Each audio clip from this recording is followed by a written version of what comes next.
Once upon a time, in a small, sleepy town nestled between rolling hills, there was a house that everyone called the haunted house. It sat at the end of a winding road, its windows cracked and dusty, and its once bright paint now faded and peeling. The townspeople whispered stories about strange noises, flickering lights, and ghostly figures that appeared in the windows at night.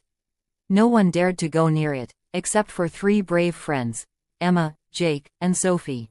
Emma was the clever one, always curious and ready to solve a puzzle. Jake was strong and fearless, never afraid of anything.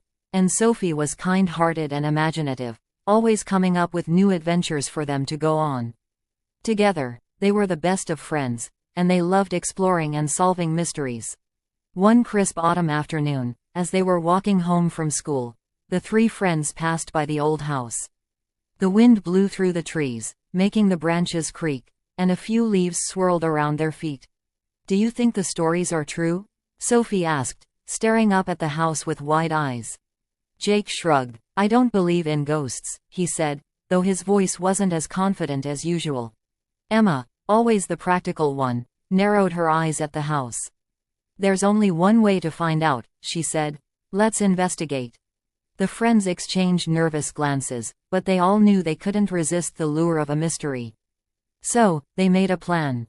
That night, they would return to the haunted house and uncover the truth once and for all. As the sun set and the sky turned dark, the three friends gathered at Emma's house. They packed their backpacks with flashlights, snacks, and a notepad to record their findings. Then, with a mix of excitement and fear, they set off for the haunted house. The old house loomed in the darkness as they approached, its broken windows like empty eyes watching them. The wind howled through the trees, and the wooden gate creaked as they pushed it open. With a deep breath, they stepped inside the overgrown yard and made their way to the front door. The door was slightly ajar, and it groaned as Jake pushed it open. Inside, the house was cold and musty, and the floorboards creaked under their feet. The only light came from their flashlights, which cast long, eerie shadows on the walls. "Let's split up and search the house," Emma suggested. "We'll cover more ground that way." Jake nodded, and Sophie agreed, though she clutched her flashlight a little tighter. They decided to meet back in the front hallway in 10 minutes, and then they each set off in different directions. Emma headed upstairs, her flashlight illuminating old, dusty portraits on the walls. As she explored the rooms, she noticed that the furniture was covered in white sheets, and the air was thick with dust.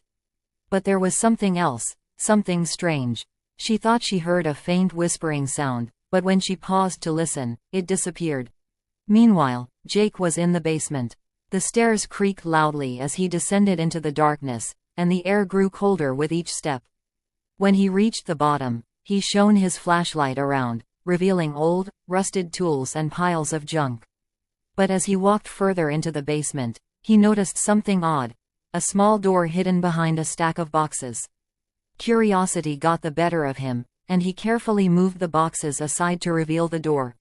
Sophie explored the ground floor, her heart pounding as she walked through the dimly lit rooms. She found herself in the kitchen, where old pots and pans hung from the ceiling. As she was about to leave, she noticed a small piece of paper on the floor. She picked it up and saw that it was an old letter, written in faded ink. The handwriting was shaky, but she could still make out some of the words: help, trapped, secret.